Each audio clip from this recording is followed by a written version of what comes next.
Hello everyone good afternoon. आज चाहिँ म तपाईहरुलाई मेरो प्युमाको ह्यान्डब्याग मिन्त्रामा अनलाइन मगाएको थिएँ है, त्यो अनबक्सिङ गरेर देखाउँदैछु तपाईलाई।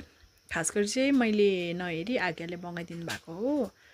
यस्तो हेर्दै ठुलो साइज छ जस्तो छ है, ब्ल्याक कलरको।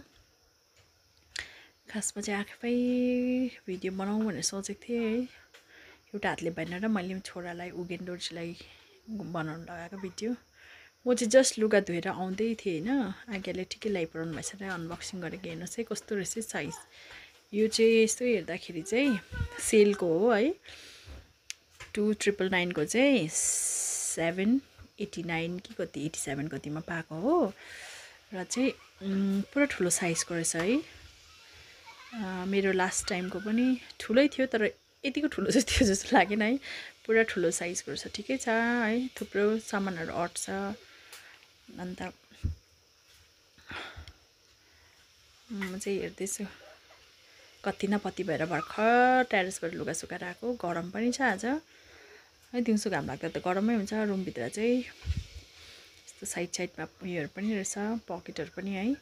त्यो धेरै कुरा अट्छ नि हाम्रो है, जस्तै मोबाइलहरू केहरू हाल्नु छ भने लिस्टहरू है, सब पेनको होल्डरहरू पनि रहेछ, लेख्ने पेनहरूको यहाँ पनि के राख्दा हुन्छ है। चाहिँ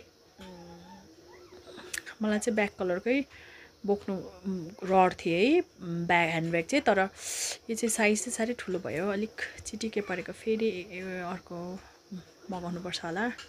यो चाहिँ अफरमा, दिवाली अफरमा चाहिँ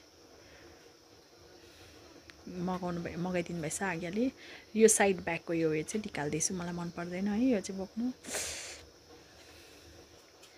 चाहिँ साह्रै ठुलो रहेछ, एक्लै के सामानहरू, धेरै सामानहरू अट्ने रहेछ भन्दै सोच्दैछु म। Okay, thank you for watching, keep supporting, thank you.